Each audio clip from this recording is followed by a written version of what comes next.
El poder, cuando se usa para silenciar y ocultar, puede costar vidas. Y si nadie investiga al poder, el daño crece. En tiempos en los que la desinformación avanza y las redes de corrupción manipulan los hechos, en Convoca seguimos investigando y revelando lo que el poder oculta y las amenazas a la vida, aunque esto incomode a algunos. Pero no lo hacemos solos, lo hacemos en equipo, con independencia y con una comunidad que cree que el periodismo es un servicio público. En Convoca no respondemos a intereses particulares, solo tenemos una comunidad y una red de personas que cree que el periodismo es un servicio público. Cada historia que publicamos nace de meses de trabajo, de investigar, contrastar y de asumir riesgos. Porque contar lo que se esconde y se invisibiliza requiere de responsabilidad, compromiso y recursos para hacerlo. La transparencia y la rendición de cuentas son fundamentales para nosotros. Por eso, cada vez que aportas a Convoca con tu donación, lo usamos en el desarrollo de nuevas investigaciones y en la creación de espacios valiosos con los ciudadanos. Te contamos en qué usamos tu donación y el impacto positivo que esto genera. Tu aporte en nuestra campaña de microdonaciones no solo hace posible nuestras investigaciones, también nos permite llegar más lejos, revelar lo que las redes de corrupción e impunidad ocultan y hacer nuestro trabajo con independencia. Al sumar a nuestra comunidad, envías un mensaje claro a quienes creen que pueden acceder al poder sin respetar a los ciudadanos y sin consecuencias. Porque es algo más fuerte que el poder que oculta, es una ciudadanía despierta, consciente y comprometida con los cambios y las transformaciones en beneficio de todos. Porque frente a quienes ocultan hechos que afectan a millones de personas, una comunidad informada puede hacer la diferencia. Y el periodismo que revela las amenazas a la vida merece una comunidad que lo acompañe. Te invitamos a unirte a nuestra campaña de microdonaciones. El periodismo de investigación es servicio público.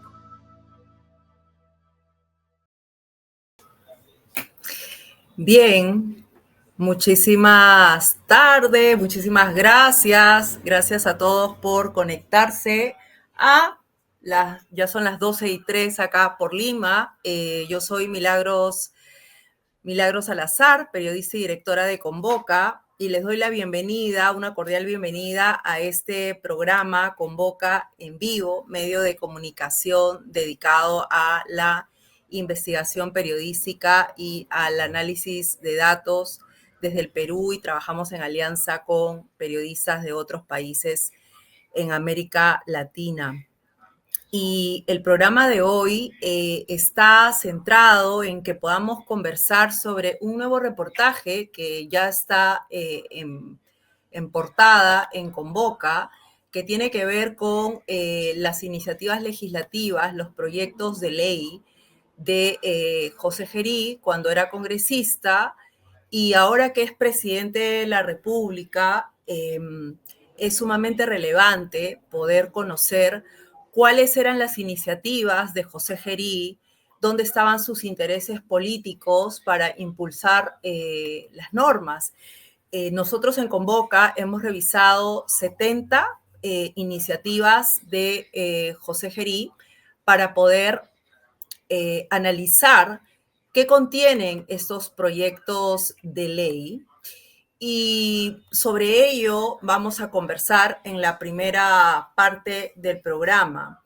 También vamos a conversar sobre y analizar la situación del fiscal José Domingo Pérez. La Autoridad Nacional de Control del Ministerio Público inició un nuevo proceso disciplinario contra el fiscal Pérez, en esta ocasión por el caso Cócteles, que involucra a Keiko Fujimori por el delito de lavado de activos.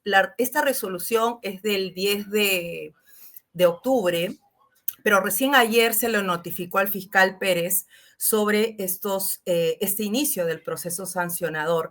Ahora, disciplinario, ¿no? Vamos a analizar qué significa esto, qué contiene el documento, ¿no? Y cuáles son las implicancias, digamos, de la permanencia de Pérez en el equipo especial Lavallato. yo quiero dar la bienvenida ahora a Eduardo Salmón, que es politólogo de la Universidad Católica, para analizar los proyectos de ley de Gerí, y también quiero invitarlos a que se sumen a nuestra campaña de microdonaciones Haz tu parte, que busca promover la participación de los ciudadanos para apoyar el periodismo libre e independiente que hacemos en Convoca y que nos permite publicar reportajes como este que le vamos a presentar sobre José Gerí, que ya está en portada y que vamos a analizar con el politólogo Eduardo Salmón. Damos la bienvenida entonces a Eduardo Salmón a la sala de Convoca en Vivo para conversar sobre estos proyectos de ley. Bien, ya estamos aquí en sala con Eduardo, se está conectando. ¿No se me ve? Aún no, Eduardo, no sé, quizás es un tema de la conexión. A ver, vuelvo a salir y vuelvo a entrar porque estaba todo Claro. bien en la prueba. ¿Okay? Está bien, todo bien, todo bien.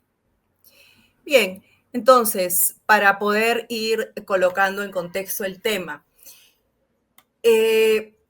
antes de llegar al Palacio de Gobierno, José Gerí, como congresista, promovió proyectos de ley que proponían reducir la capacidad tributaria del Estado, debilitar la transparencia parlamentaria y alterar las reglas del sistema electoral. Ahora vamos a saber de qué manera sucedió esto. Bueno, para poder identificar estos proyectos de ley polémicos, el periodista Luis Enrique Pérez analizó 70 proyectos de ley de José Gerí, que revela un patrón de trabajo de Gerí desde el Congreso, que en varios de los casos se observan que son normas sin sustento técnico, con un alto costo fiscal y con vamos a decir, con el potencial de distorsionar las competencias políticas, por lo que vamos a conversar ahora que se conecte con Eduardo Salmón. Es importante tomar en cuenta que este aspecto relacionado a reducir la capacidad tributaria del Estado, es importante poder conversar sobre eso porque recientemente el Consejo Fiscal advirtió que había decenas de dictámenes y había más de 200 normas impulsadas por el Congreso, proyectos de ley impulsados del Congreso para reducir la capacidad del Estado para recaudar, mientras se hacían más transferencias a los gobiernos locales que en la mayoría de los casos de lo que se ha podido analizar no han tenido un desempeño eficiente en el manejo de los fondos públicos. Ya estamos con Eduardo aquí. Eduardo, bienvenido a Convoca en Vivo. Hola, Milagros, un gusto estar con ustedes, un placer y muchísimas gracias por la invitación. Estoy a sus órdenes. Gracias, Eduardo. Mira, estaba comentando que Convoca ha analizado 70 proyectos de ley de José Gerí cuando era congresista y hay varios proyectos de ley que nos llaman la atención. Uno de ellos tiene que ver con lo que él propone para los procesos electorales, ¿no? Uno de estos proyectos, que es el proyecto de ley número 4674, que presentó en julio del 2022, él lo que propuso es que se deje de definir cómo se elige al presidente de la República, ¿no? Y que esa facultad pase a la ley orgánica de elecciones y que en esa nueva versión había tres escenarios. Si los dos primeros candidatos sumaban más del 50% de votos válidos, pasarían ambos a segunda vuelta, y si no alcanzaban, ¿no?, ese porcentaje, o si se presentaban entre 10 y 15 candidatos, pasarían 3, y si hay más de 15 postulantes o los 3 primeros no superan el 60%, podrían pasar 4 de estos candidatos a la segunda vuelta, ¿no? En su momento, el Jurado Nacional de Elecciones rechazó la propuesta por considerarla inviable. Queríamos conocer qué opinas tú al respecto sobre esta propuesta planteada por José Gerí en su momento. Bueno, no me parece casual, es decir, siempre hay estos proyectos que ellos creo que son bien conscientes de lo que están haciendo, de lo que hacen, de su inviabilidad técnica, ¿no? Pero sin embargo los tienen ahí encarpetados porque en algún momento los usan, ¿no? Y creo que va en la línea de lo que vamos a ver en las elecciones, que yo no creo que sean unas elecciones normales. En ese sentido, creo que va a haber mucha cancha inclinada. Y este Congreso se caracteriza por, hasta último, ha estado modificándole los plazos y las normas a los entes electorales, ¿no? Con lo cual, digamos, hace la tarea mucho más difícil de una elección independiente, ¿no? Entonces, digamos, me parece que va en esa línea, ¿no? De cumplir parte de lo que yo llamo, y muchos colegas llaman el pacto autoritario, ¿no? Que existe y que se dedica a esto, ¿no? Entonces, yo creo que va en esa lógica, ¿no? Porque otro que llama de sus proyectos, ¿no? Es que de verdad tienen muy poco sustento técnico, ¿no? Antes, antiguamente, la parte en donde se analiza el costo-beneficio de un proyecto de ley debería ser el core, ¿no? O sea, el núcleo, lo central, lo más sustantivo, porque explicas cuál es lo conveniente, ¿no? A costo de qué, ¿no? Y por qué sí vale la pena, la justificación real de poner esa ley en acción. Y sin embargo, pues, son argumentos que a veces me hacen pensar que incluso con ChatGPT los harían mucho mejor, ¿no?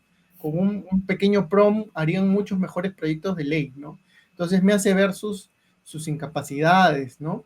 Pero va en la línea, me parece que su proyecto de ley de Yeri, porque he visto algunos, van en la línea de lo que es este Congreso, ¿no? Por ejemplo, tiene uno en donde pide sancionar, penalizar, ¿no? El ingresar ilegalmente al país, ¿no? Entonces va en una línea conservadora, xenófoba, ¿no? Cuando, digamos, estar ilegalmente en un país es una falta administrativa, pero él lo quería penar de 6 a 9 años de prisión efectiva, ¿no? Lo cual es un despropósito, ¿no? Porque imagínate, es como que si en Estados Unidos, pues, pusieran eso, habrían más de 200.000 peruanos en prisión, ¿no? Entonces es un absurdo porque todos somos migrantes y los migrantes, si bien es un digamos, estar ilegalmente es una falta administrativa, pero no es un delito, ¿no? Las razones de la migración son miles, ¿no? O sus posicionamientos también, como estar a favor de salir de la corte IDH, ¿no? Entonces, me parece un buen representante. O también creo que tiene votos en 6 de 8 de estos proyectos que son pro crimen, ¿no? Que desvirtúan la lucha contra las organizaciones criminales y la delincuencia, la inseguridad, ¿no? Entonces él me parece un buen representante de lo que es este Congreso, ¿no? Y otro proyecto que él tiene y otro que ha estado muy a favor es el aumento del Foncomún, ¿no? Que es este 2% progresivo que se le aumenta a las municipalidades y que responde también a sus intereses partidarios, ¿no? Porque digamos, él al ser de Somos Perú, a ellos son a los que más les interesa. Y claro, es una propuesta que suena atractiva, interesante, pero es netamente populista, porque si bien los municipios necesitan más para ejecutar, yo coincido con muchos municipios, les haría bien ese dinero, pero técnicamente se ve que esto no es ejecutable porque su capacidad de ejecución de los municipios, a duras penas, 1 de 10 municipios superará el 60%, ¿no? De su ejecución de su presupuesto al año. Por lo tanto, son muy ineficientes y es mucho mejor que lo ejecute el gobierno central, ¿no? Que tiene las capacidades técnicas, ¿no? Y la burocracia debidamente capacitada para eso, que a los gobiernos locales, ¿no? En la práctica significa menos dinero para políticas públicas o servicios que todos tenemos del Estado, del gobierno central, ¿no? Pero va en una línea que a Somos Perú le conviene porque tiene muchas municipalidades, tiene algunos gobiernos regionales y por lo tanto ellos se alimentan pues de tener estas prebendas, ¿no? Y digamos, y sus cuoteos a nivel partidario, ¿no? De sus militantes, ¿no? Claro, estamos hablando de un interés político particular que está asociado a lo que puede beneficiar al partido, ¿no? En este caso a Somos Perú, del que forma parte Gerí. Y volviendo al tema de este proyecto inicial que te comentaba, ¿consideras que en una elección, digamos, tan fragmentada como la que será la del 2026, porque hay más de 40 partidos políticos participantes, este proyecto de ley de Gerí generaría, digamos, impulsaría más bien una mayor fragmentación y cómo es que lo observas, ¿no? Tomando en cuenta el contexto actual de las elecciones y lo que se viene, ¿no? Porque hay un gran desafío, tantos partidos, tantos candidatos. ¿Qué opinas sobre ello? Sí, lo fragmentaría aún más, ¿no? Pero además, sobre todo, es muy inviable porque ya estamos con el tiempo, estamos a 6 meses de elecciones y es imposible que se le cambien las reglas de juego al Jurado Nacional de Elecciones, a la OMP, ¿no? O sea, en la práctica es inviable, ¿no? Pero si hubiera tiempo para plantearlo, sí, me parece que aún más fragmentaría la situación. De hecho, los cambios necesarios, porque hay toda una línea en ciencia política, pues, de los que se dedican a estudiar, no es mi ámbito, pero los que se dedican a estudiar el diseño institucional, ¿no? El diseño electoral en particular, ¿no? Y sobre eso, pues, hubo propuestas al respecto que fue la Comisión Tuesta, ¿no? La famosa de reforma política, ¿no? La Comisión de la Reforma Política, que se dieron durante el gobierno de Martín Vizcarra, pero que lamentablemente no hizo copy-paste de qué es lo que debiera haber hecho, copy-paste de las propuestas de reforma política, sino que tomó algunas, ¿no? Y entonces al final fue un destrozo de lo que debería haber hecho los cambios de los diseños necesarios, ¿no? Entonces sí, yo creo que fragmentaría más esta situación, ¿no? De que pasen 3 y no alcanzan. Además, ojo que en el país, por lo que vamos viendo las encuestas y demás, lo que tiene la de ganar con claridad y hasta muy cercano a las elecciones va a ser así, va a ser el indeciso, ¿no? Hasta última hora, ¿no? Porque estamos viendo que por las encuestas, que son interesantes, aunque es un juego lejano a estas alturas todavía, es clara que la población no conecta y tiene un ánimo de sanción con todos aquellos que tienen participación de este actual gobierno, que es un gobierno en la práctica ya parlamentario de facto, ¿no? Es el Parlamento teniendo el poder directamente y su representante es José Llerí. O sea, y ellos ya directamente tienen el poder, ¿no? Así es. Entonces, ¿cuántas otras iniciativas ahora se impulsarán teniendo como aliado a Gerí en Palacio de Gobierno, ¿no? En un contexto electoral en donde, bueno, se sabe que hay pactos, hay acuerdos, hay coaliciones, ¿no? Y donde hemos podido ver cómo todos estos intereses políticos han venido afectando al país, ¿no? Un hecho tras otro, y es lamentable. Hablabas de Tuesta, de Fernando Tuesta, y él también fue consultado para este reportaje y él mencionaba que es un error este proyecto a todas luces, incluso dijo es descartable, que es un proyecto que rompe con la lógica de la segunda vuelta y que no busca mayor legitimidad, busca más bien un espacio de fragmentación y de cálculo político en la línea de lo que bien señalas, Eduardo. Y quería preguntarte también, a propósito, ya que estamos tocando este tema, antes de pasar a otro proyecto de ley que también impulsa Gerí, es cuál es tu mirada sobre este contexto electoral que está en un contexto de fragmentación, de polarización, de pactos encubiertos. ¿Qué es lo que tú piensas que se puede marcar estas elecciones a diferencia de las anteriores? Bueno, lo primero es que, y temo decirlo, es violencia política, ¿no? Eso va a ir en aumento. Me parece que no hay duda con eso, ¿no? Y con violencia política también, de la mano o como correlato, si quieren, creo que va a haber un hostigamiento en particular a la prensa libre e independiente, ¿no? La situación de la prensa creo que va a estar peor que nunca y conforme más se acerquen las elecciones, eso creo que va a estar de la mano. Así que va a ser un tiempo de mucha resistencia, sobre todo para la prensa independiente, ¿no? Y también creo que va a haber muchísima desinformación.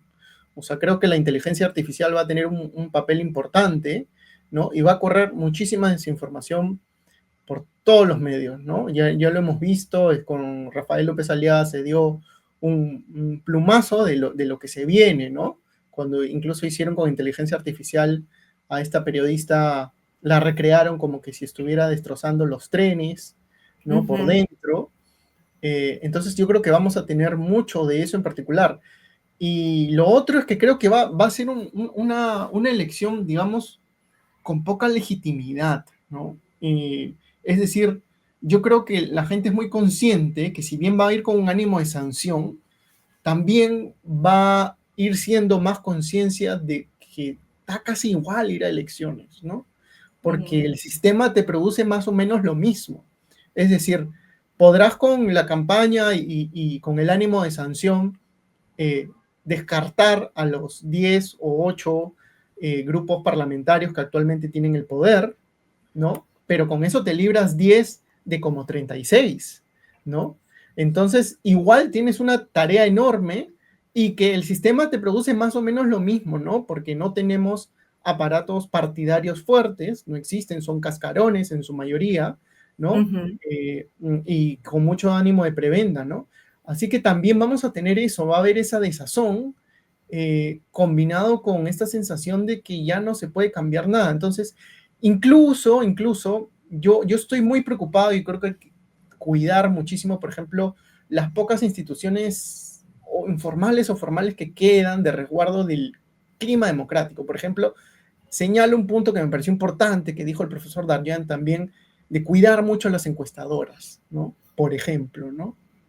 Porque yo no creo que sean unas elecciones ni normales ni sanas, ¿no? Es más, a veces incluso dudo si vamos a tener finalmente elecciones, porque creo que el ánimo va a estar tan caldeado, tan polarizado, y con justa razón va a haber molestia. O sea, yo creo que ahorita estamos pasando de la indignación a la ira a nivel de la población con respecto a este grupo que en teoría son nuestros representantes, pero en la práctica no representan más que a grupos particulares o intereses abiertamente ilegales, ¿no? Delincuenciales, incluso diría yo. Entonces creo que ese va a ser el ánimo para las elecciones. Me temo no decirte ningún buen panorama, pero en ese ánimo, digamos, lo que sí es resaltante es que la población, y sobre todo Lima en particular, ha empezado ya a reaccionar y a demandar justamente a sus representados tener un mínimo de comportamiento, ¿no? Y por eso está desde el por estos no hasta el que se vayan todos, ¿no? Que me parece bastante más que entendible, ¿no? Sí, Eduardo, muy compleja la situación y has mencionado la violencia política, la desinformación, ¿no? Y es por eso que es muy importante el papel que cumple el periodismo para poder verificar la información que circula en las redes sociales, en Internet y el trabajo que hacen también los profesionales como tú para poder tener un contexto mayor, un análisis de esta situación. Y aquí en Convoca estamos conectados desde Facebook, desde YouTube, desde TikTok. Agradecemos a todos los que se vienen conectando a esta transmisión de Convoca en vivo para poder comprender este momento decisivo para el país, donde el ciudadano tiene justamente el poder de elegir y hay que analizar muy bien esto, ¿no? ¿Qué es verdadero, qué es falso, qué es dudoso, qué información se puede consumir, estar atentos a lo que dicen los candidatos, qué tanto es verdad, qué tanto es mentira, en qué se sustenta y en qué se sustenta cuando se acusa también al periodismo, porque ahora está como parte de la violencia es justamente generar un discurso de ataque, ¿no? Para todo, o sea, incluso aunque esté sustentado, ¿no? Y eso es lamentable. El otro día veía escuchaba a unos analistas que decían que ahora es como, mientras más violento eres, más seguidores vas a tener o más atacas. Es como, se ha perdido como, vamos a decir, esa regulación de lo que es correcto. Se ha perdido las formas del debate público, ¿no? Es decir, por ejemplo, en periodismo, si quieres, hay el periodismo de opinión, ¿correcto? Pero yo creo que se está validando mucho algo en el periodismo de opinión que a mí en particular no me agrada, no lo comparto, que es esta forma de la brutalidad política, ¿no?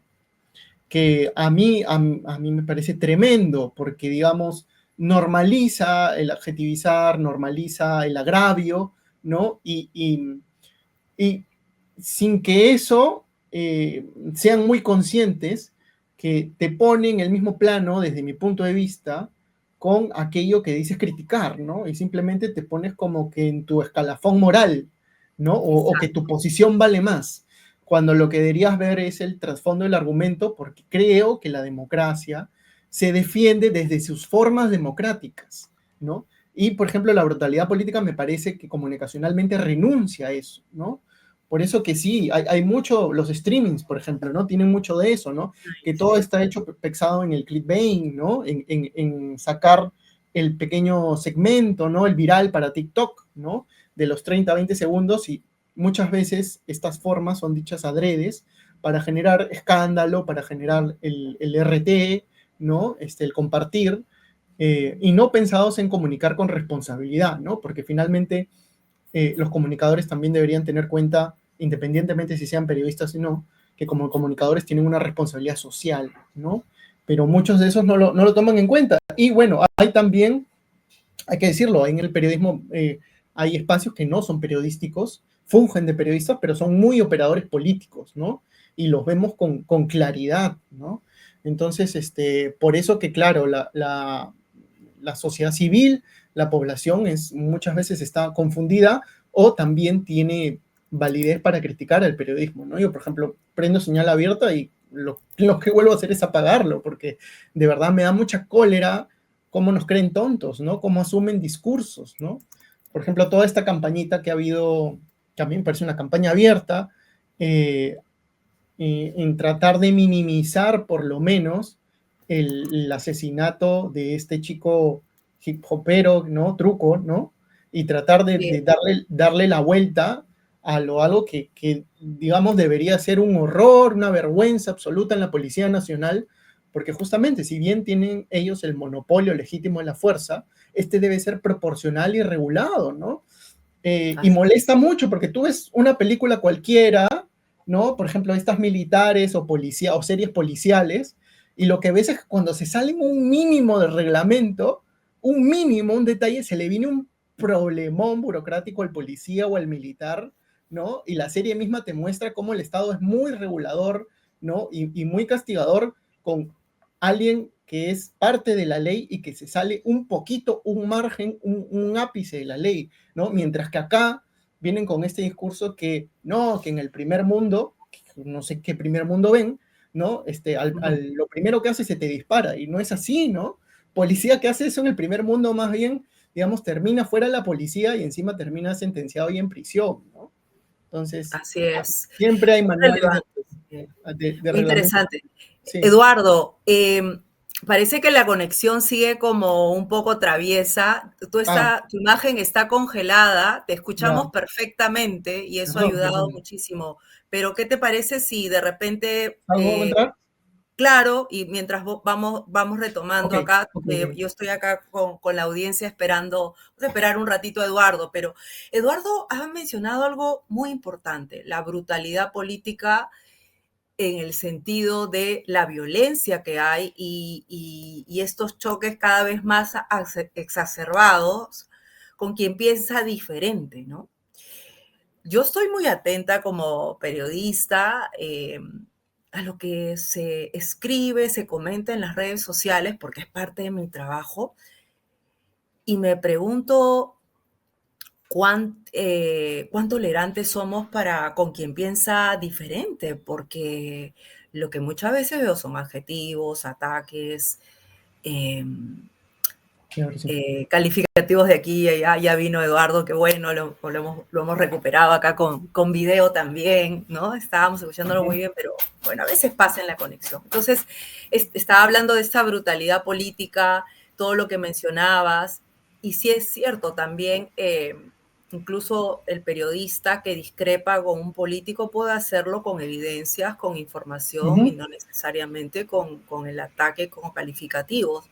Pero también, Eduardo, pues sí, yo me imagino que en esta polarización, ¿quién te insulta más, quién te ataca más? Como que se pierde la perspectiva, porque si ya hay un alcalde, ha habido un alcalde, el alcalde de Lima, ¿no? Que ha renunciado para poder candidatear y dice que hay que cargarse a Gorriti, a un periodista, porque ¿no? Imagínate esos niveles ya que hemos llegado de que una autoridad, ¿no? Un funcionario público tenga que decir que hay que cargarse a un periodista y que ya la Fiscalía ha mencionado que eso es una incitación al asesinato, ¿no? De periodistas. Creo que es momento de poner un alto a esto e invocar siempre a la tolerancia, ¿no? Y al respeto. Sí, y algo que yo digo ahí sí, mire, si bien yo no soy de criticar al elector ni nada, porque me parece un poco duro, sí creo que como sociedad deberíamos reaccionar más y tener más sanción.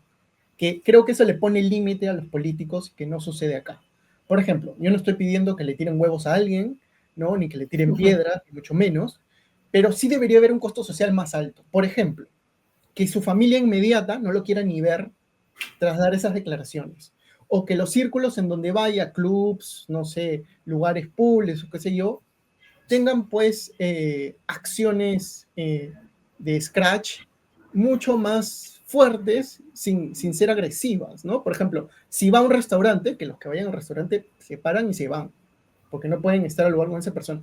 Ese tipo de cosas a nuestra sociedad creo que nos falta, que sea costoso, o sea, que esa persona que infringe esas reglas que deberían ser comunes, tácitas entre nosotros, pues tenga un costo muy alto y no se atreva a hacerlas porque debería dar vergüenza, ¿no?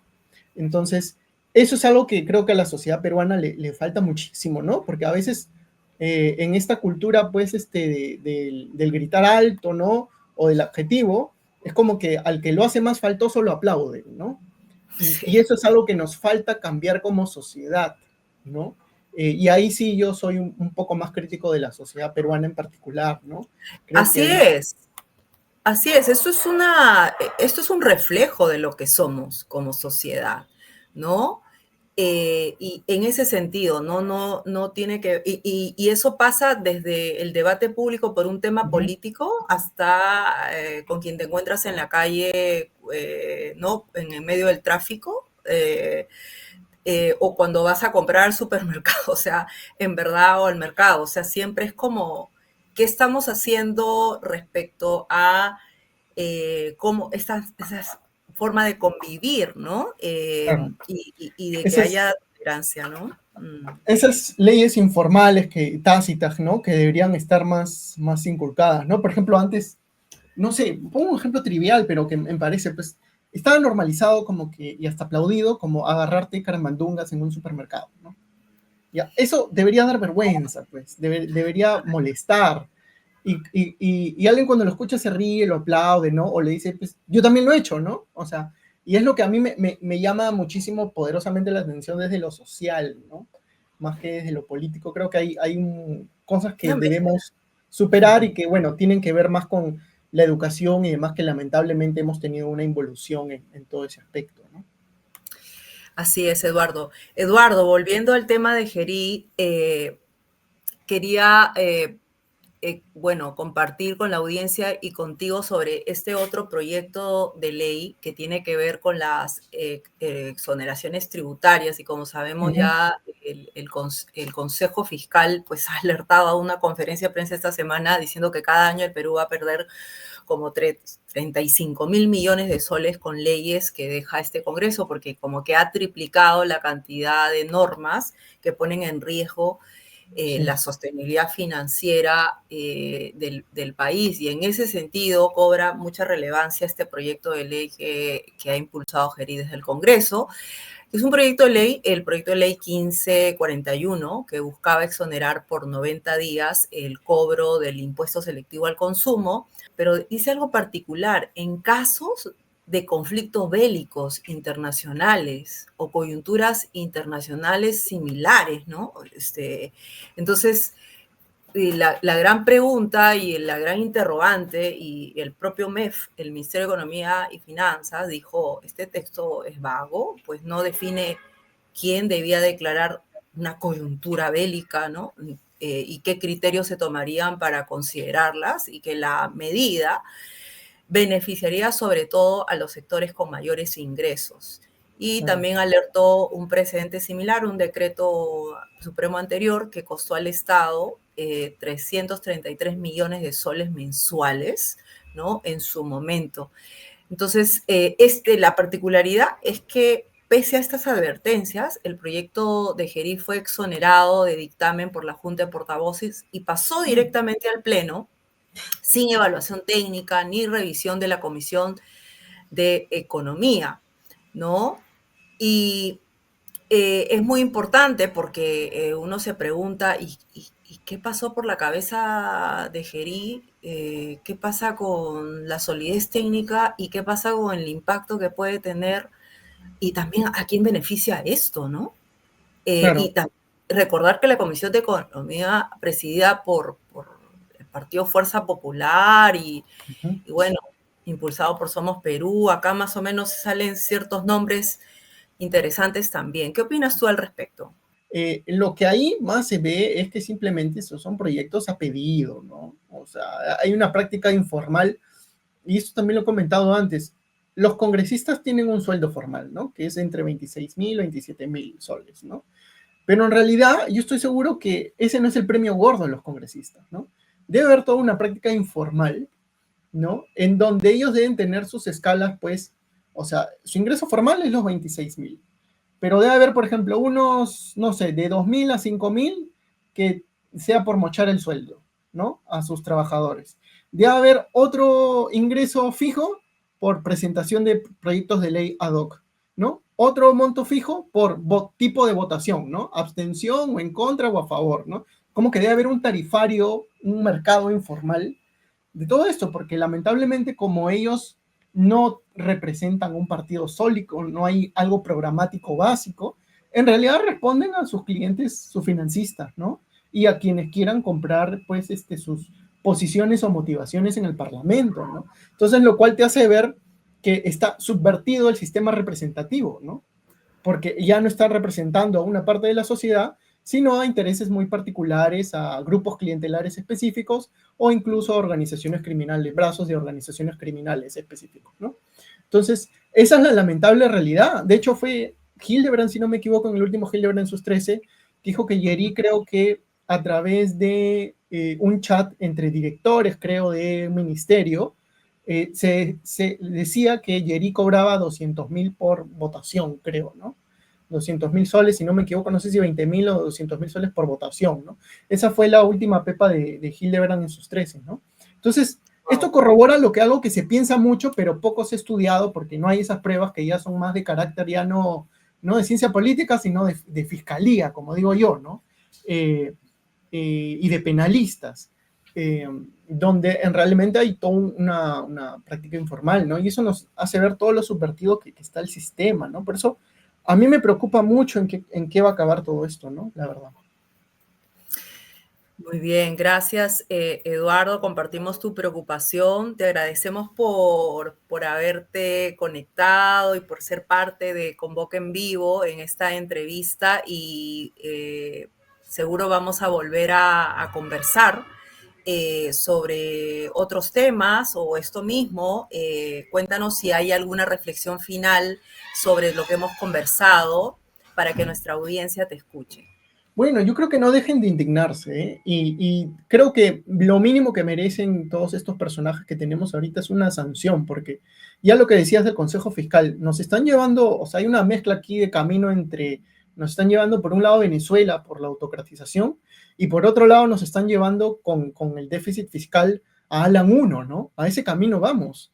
Entonces, yo creo que eso se merece una gran sanción, ¿no? Y el poder que tenemos, aunque creo que el único pacífico y legal es en elecciones, así que por lo menos tener en cuenta a no votar por ninguno de estos que han ocasionado esta ruina en la que estamos, ¿no? Y a la que vamos, esta situación de inestabilidad y crisis de un subsuelo que aún no tiene fondo, ¿no? Entonces yo creo que hay que seguir indignándonos y tratar de ser más ciudadanos todos, ¿no? En nuestro día a día, ¿no?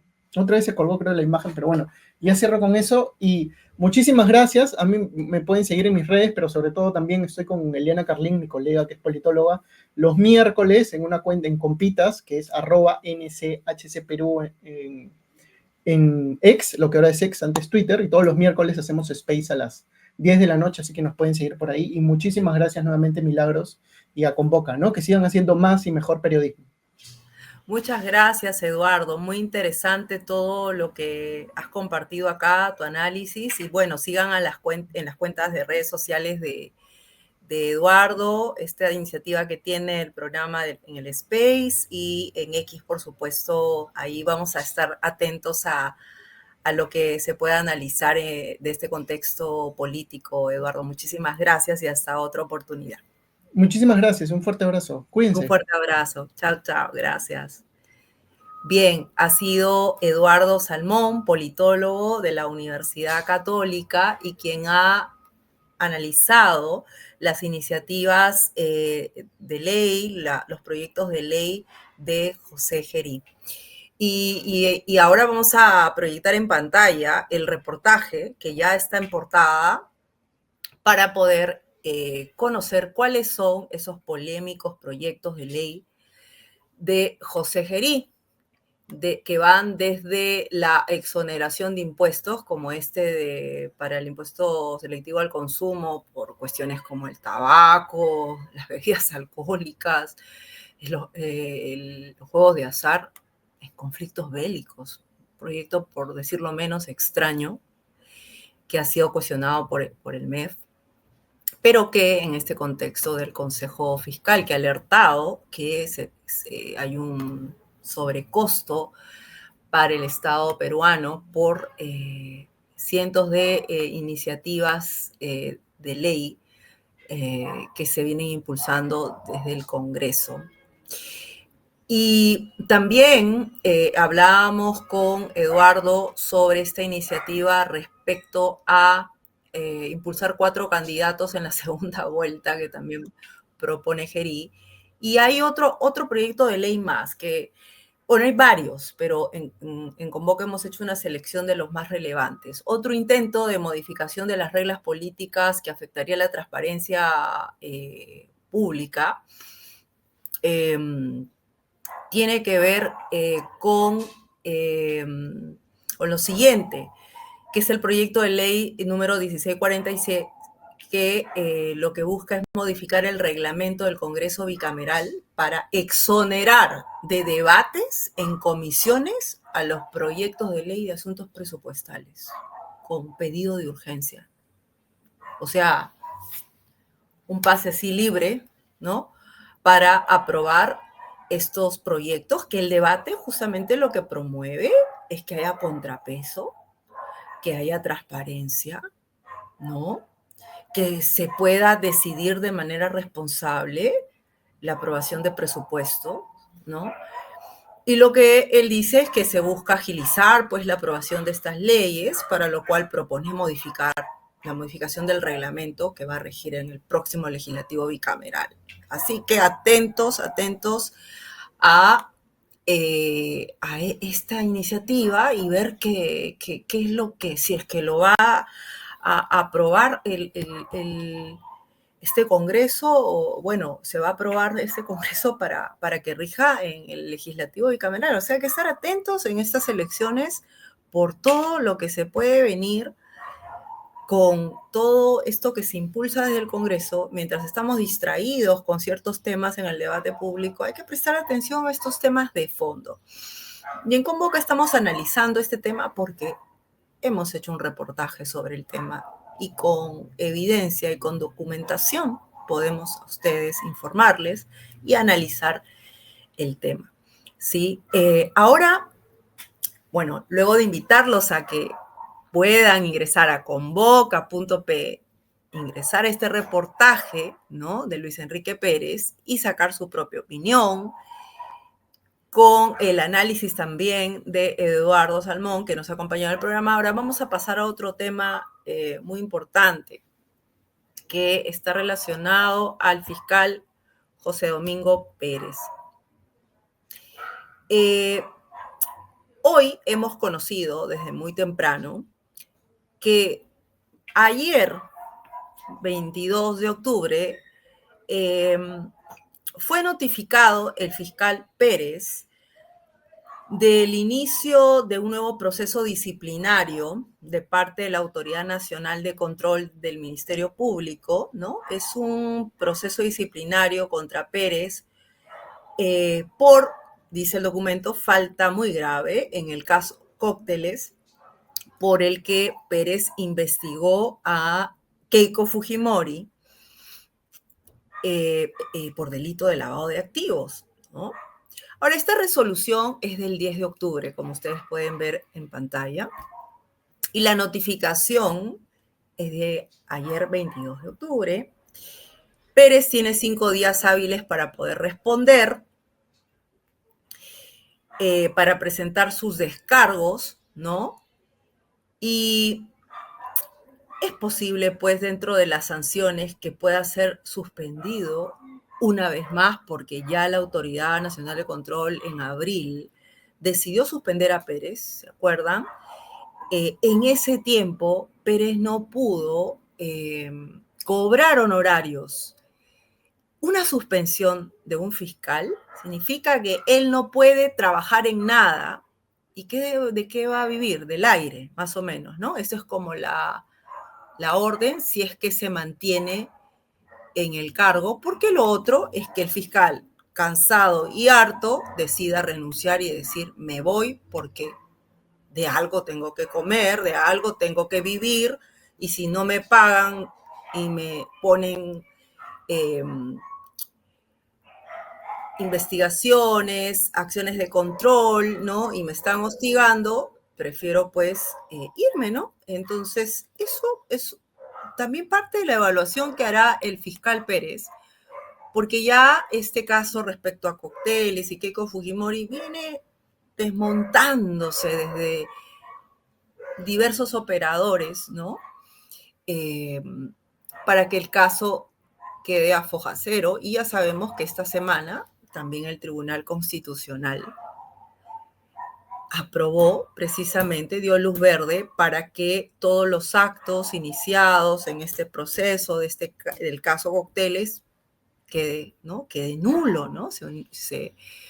Quede nulo todo este proceso.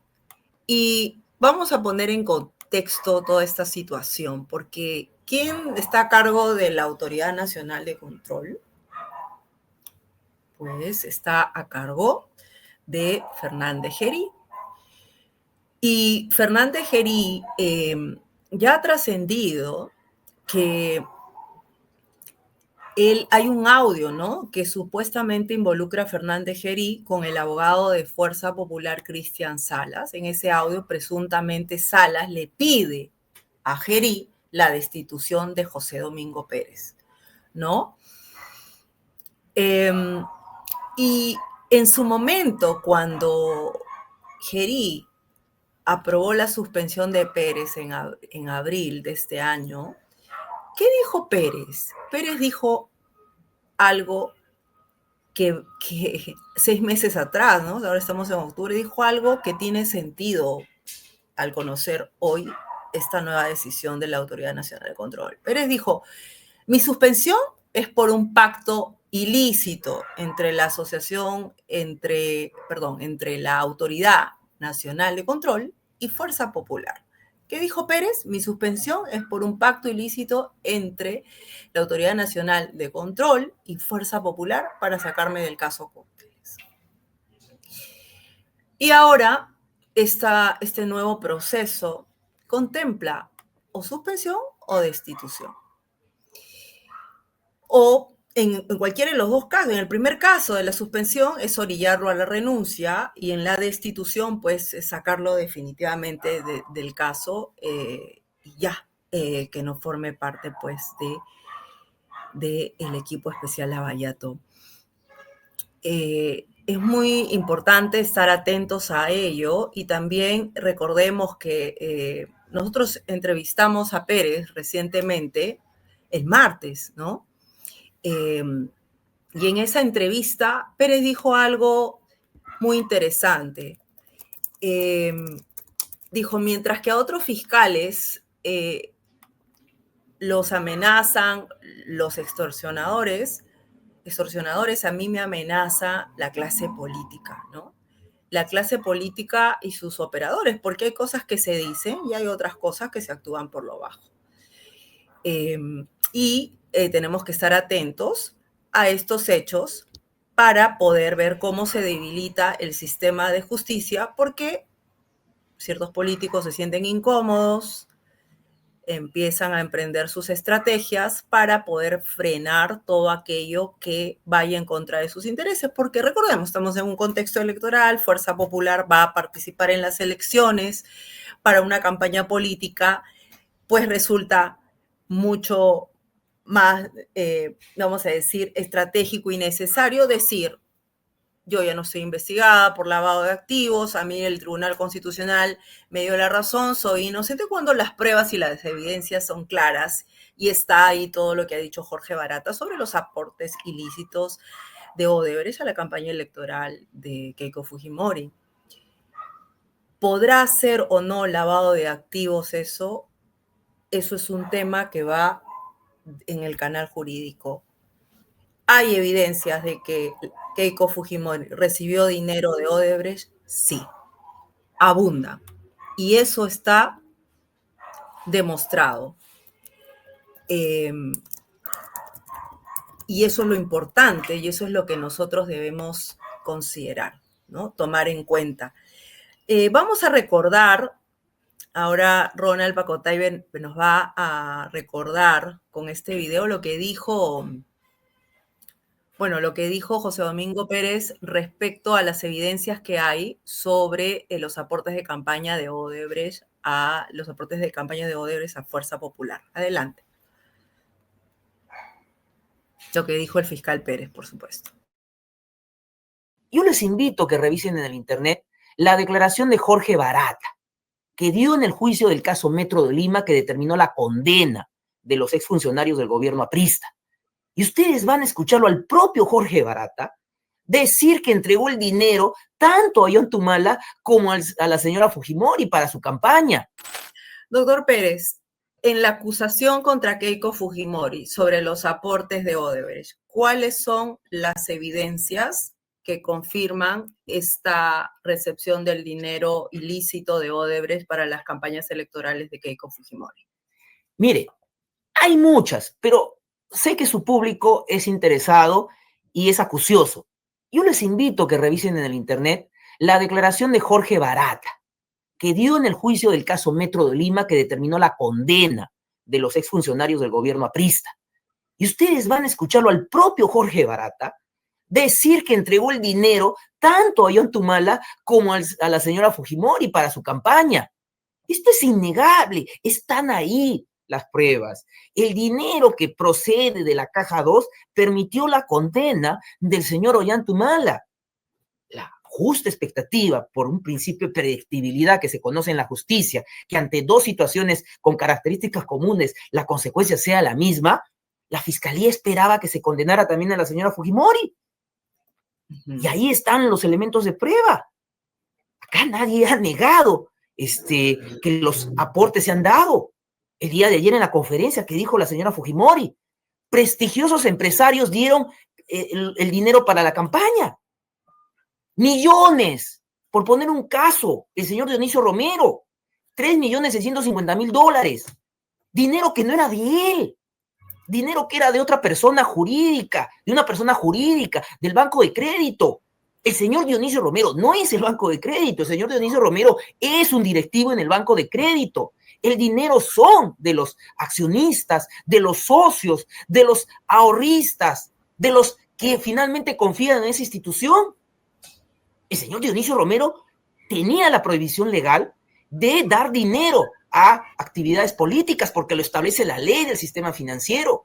Es por eso que no hace una transferencia a través de su propio banco para el Partido Fuerza Popular. Lo que ordena es que se retire 17 veces esos $3.650.000 en maletines, en efectivo.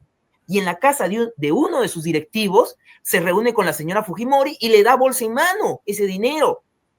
Entonces, siendo ella congresista de la República, entonces, que nos quieran ahora hacer el relato de que eso no constituye lavado de activos cuando se han utilizado falsos aportantes para simular que el dinero tenía una procedencia delictiva, ingresarlo a la cuenta del partido político, ir a pagar la publicidad en billetes en efectivos.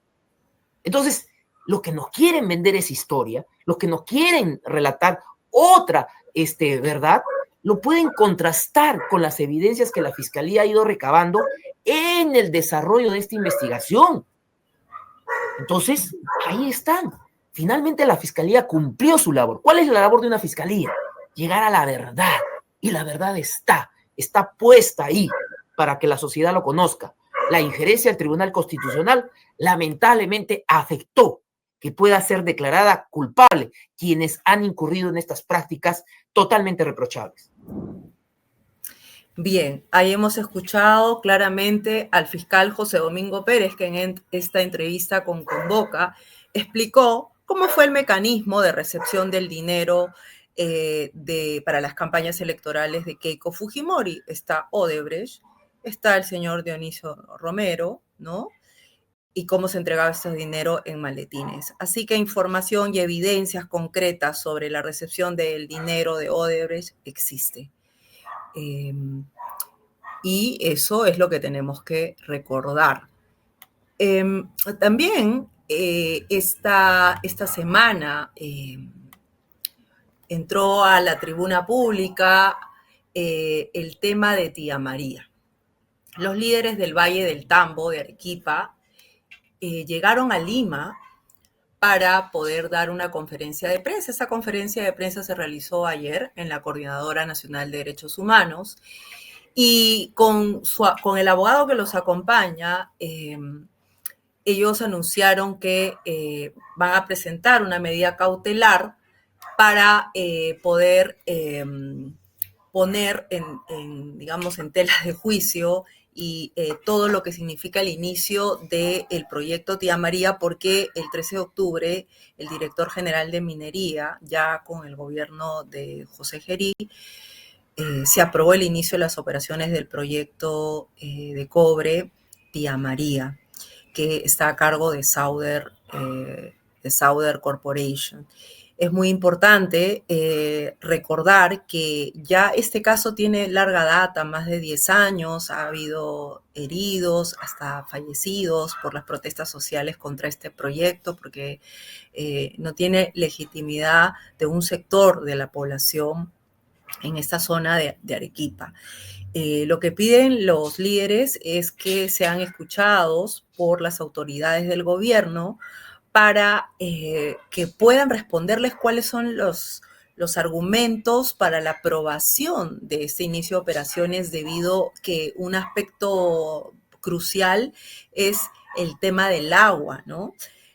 ¿Cómo es que se va a tratar ese aspecto? Porque había varias observaciones sobre este tema en el estudio de impacto ambiental y otros documentos asociados. Entonces buscan respuestas frente a esto que quedó como en la nebulosa y ahora lo ha reactivado el gobierno de José Gerí.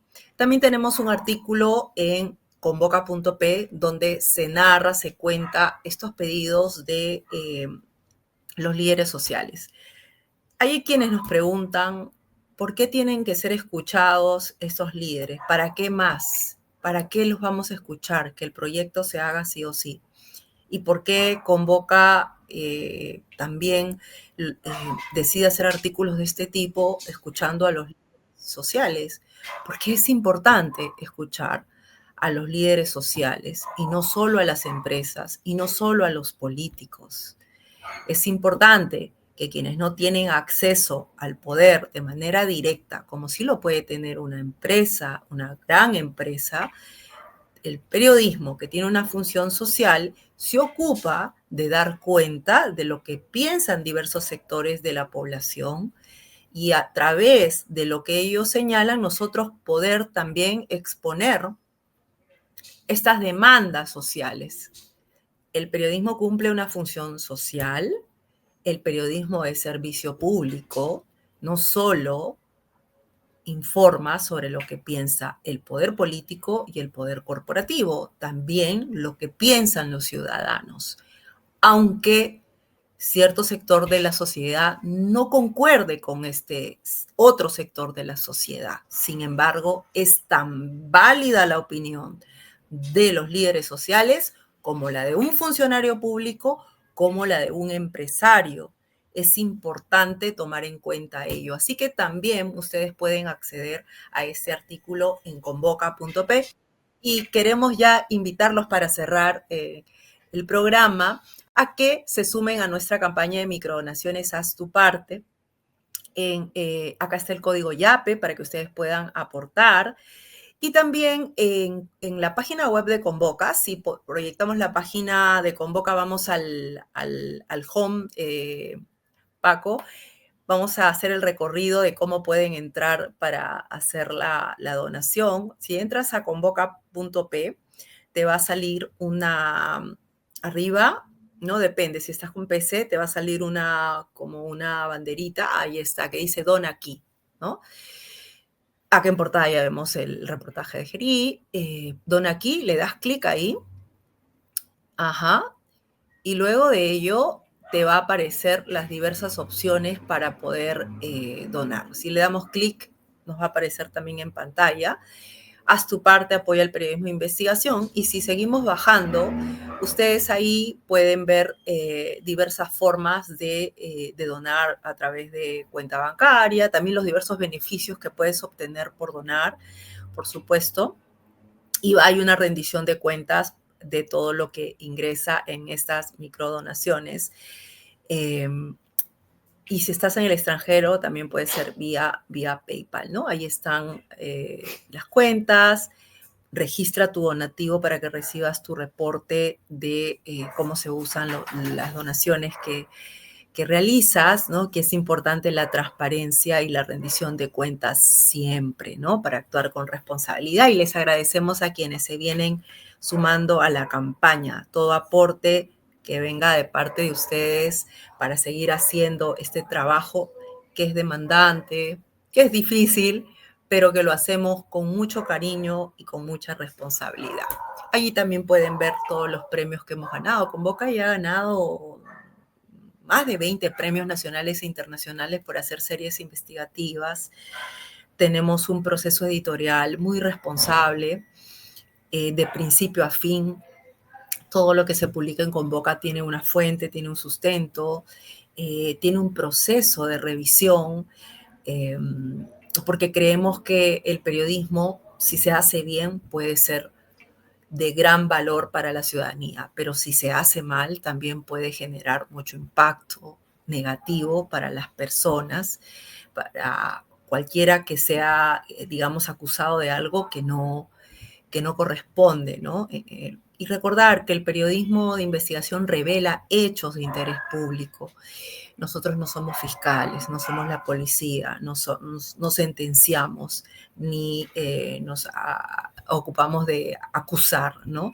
Nuestro trabajo es revelar información de interés público con responsabilidad y con sustento. Muchísimas gracias por acompañarnos en este Convoca en Vivo. Yo soy Milagros Salazar. Soy periodista y directora de Convoca y me va a gustar mucho, me va a encantar que dejes tu comentario aquí, que me digas qué te pareció el reportaje de Gerí, que me cuentes qué te pareció lo que vimos acá en el programa, que te unas a nuestra comunidad de lectores en Telegram y que te anotes también para recibir en tu correo nuestro boletín semanal. Muchísimas gracias y nos vemos en un siguiente programa. Gracias, que tengan un excelente día.